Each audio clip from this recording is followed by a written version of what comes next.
নৌপথের সুরক্ষায় বাংলাদেশ সহ 14 দেশ নিয়ে জোট গঠনের ঘোষণা সৌদি আরবের।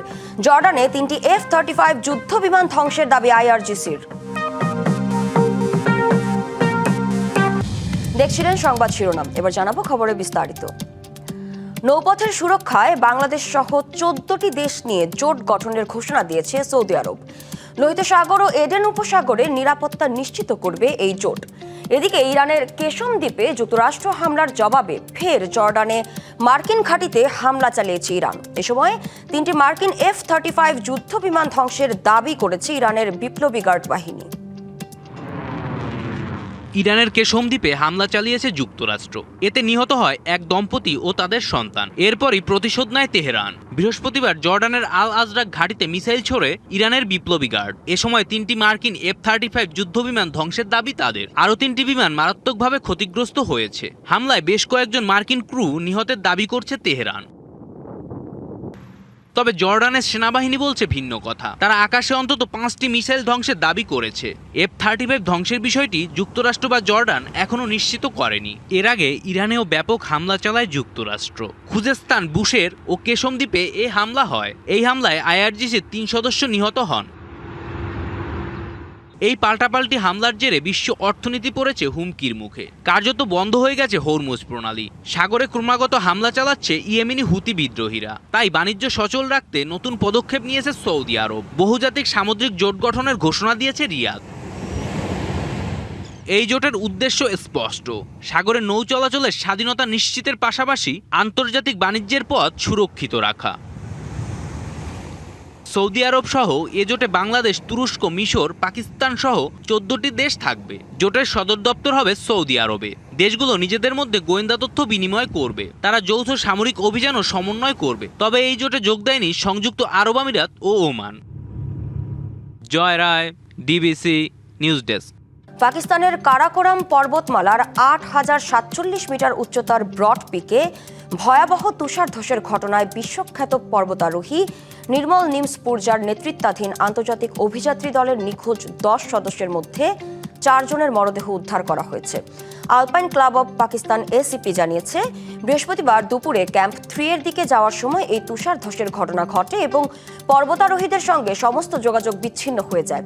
GPS ডেটা বিশ্লেষণের পর ধারণা করা হচ্ছে, তুষারধসের ধাক্কায় তারা প্রায় 1 কিলোমিটার নিচে বরফের নিচে আটকা পড়ে থাকতে পারেন। নিখোঁজ দলে নেপাল, পাকিস্তান, যুক্তরাষ্ট্র, ওমান, চীন ও অন্য 1 দেশের নাগরিক রয়েছেন। এর মধ্যে ওমান ও নেপালের 2 নাগরিক সহ 4 জনকে উদ্ধার করা হয়েছে। বাকিদের উদ্ধারে কাজ করছে পাকিস্তান সেনাবাহিনী ও গিলগিট বাল্টিস্তান সরকার। চেক প্রজাতন্ত্র জুড়ে তীব্র তাপপ্রবাহে শুধু মানুষই নয়, বিপাকে পড়েছে অন্য প্রাণীরাও। এমন পরিস্থিতিতে রাজধানী প্রাগের একটি চিড়িয়াখানা নিয়েছে ব্যতিক্রমী উদ্যোগ। পোলার বেয়ারদের প্রচণ্ড গরম থেকে স্বস্তি দিতে তাদের এনক্লোজারে ছড়িয়ে দেওয়া হয়েছে কয়েক টন বরফ। বরফে গড়াগড়ি আর খেলায় মত্ত 2 মেরু ভাল্লুক। তীব্র গরমে স্বস্তি দিতে 2 পোলার বিয়ার ভাইয়ের জন্য অভিনব উদ্যোগ নিয়েছে চিড়িয়াখানা কর্তৃপক্ষ। বলছি 2 ভাল্লুক বা পোলার বিয়ার ভাই গ্রেগর আর অ্যালিউটের কথা। গরম থেকে রেহাই দিতে তাদের এনক্লোজারে দেওয়া হয়েছে কয়েক টন বরফ, সাথে আছে ঠান্ডা পানীয়। আর তাদের এসব খেলাধুলা উপভোগ করছেন দর্শনার্থীরাও। আগের বছরগুলোর মতো এবারও আমরা পোলার বিয়ারের জন্য প্রায় 3 টন বরফ এনেছি। গরমের দিনে এটি তাদের শরীর ঠান্ডা করে। এ বরফ শুধু তাদের শরীর ঠান্ডাই করছে না, বরং তাদের শারীরিক ও মানসিক উদ্দীপনা বাড়াচ্ছে। পুরো গ্রীষ্মকাল জুড়েই আমাদের এই ব্যবস্থা অব্যাহত থাকবে। চিড়িয়াখানা কর্তৃপক্ষ জানায়, প্রাগের তাপমাত্রা এখন 33 ডিগ্রি সেলসিয়াস। সামনে এটি 37 ডিগ্রি সেলসিয়াস পর্যন্ত ওঠার কথা রয়েছে। আর তাই তারা যেন গরমে একটু আরামে থাকে, তার একটি ছোট্ট চেষ্টা মাত্র।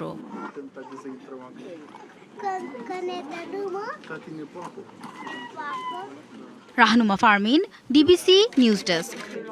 রাশিয়া ও ইউক্রেনের মধ্যে অব্যাহত রয়েছে হামলা পাল্টা হামলা।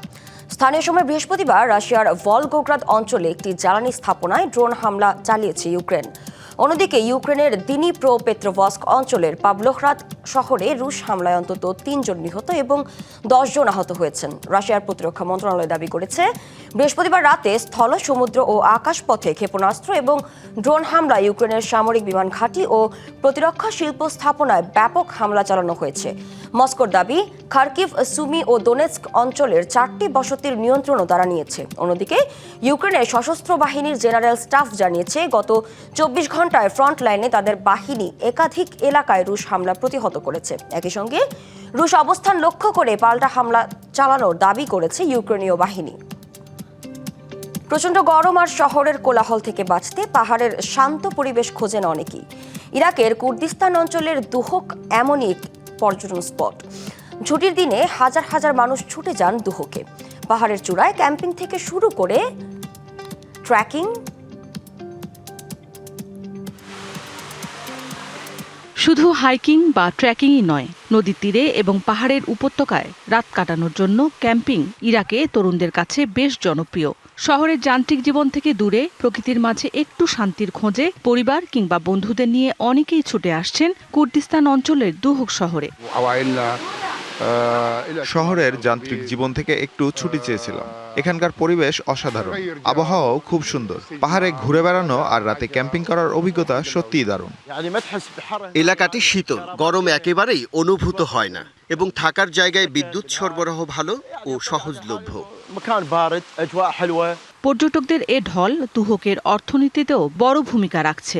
হোটেলগুলো কানায় কানায় পূর্ণ, কর্মসংস্থান হয়েছে কয়েক হাজার মানুষের। দুর্গম এলাকায় এখনও কিছু রাস্তাঘাট ও অন্যান্য সুযোগ সুবিধার উন্নয়নে কাজ করছে কুর্দিস্তান আঞ্চলিক সরকার।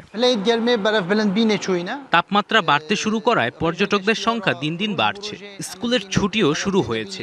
আমাদের রিসোর্টগুলোর অধিকাংশ পর্যটকই মায়সান, বাগদাদ, বাসরা, এরবিল এবং সুলাইমানিয়ার বাসিন্দা। এছাড়া বিদেশ থেকেও কিছু পর্যটক আসছেন। অ্যাডভেঞ্চার আর শান্তির এই মিশেল আগামী দিনে আরও বেশি পর্যটকের ঢল নামবে বলে আশা সংশ্লিষ্টদের। Mousumi Shanta, DBC news desk. DBC ওয়ার্ল্ডে এই ছিল এখনকার মতো। ডিবিসি নিউজের সংবাদগুলো পড়তে ভিজিট করুন dbcnews.tv আর ভিজিট করুন ডিবিসি নিউজের ফেসবুক পেজ এবং ইউটিউব চ্যানেল। সঙ্গেই থাকুন।